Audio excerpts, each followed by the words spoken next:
নমস্কার। পায়ে ব্যথার কিছু কাজ দেখাচ্ছি। পাটাকে ঘোরাতে হবে ক্লকওয়াইজ অ্যান্টি ক্লকওয়াইজ ভালোভাবে। পায়ে পায়ে মারবেন। এই যে গোড়ালিটা ঘষতে হবে।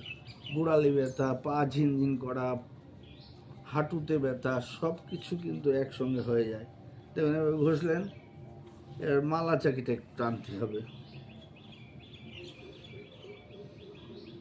এইভাবে। এবার বাটারফ্লাই করবেন।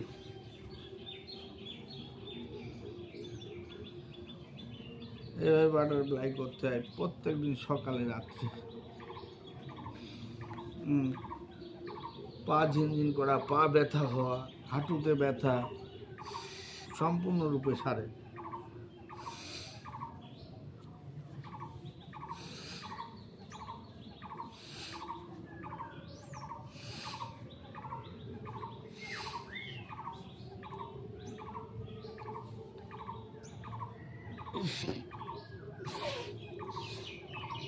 এইভাবে প্রত্যেক দিন করবেন। নমস্কার।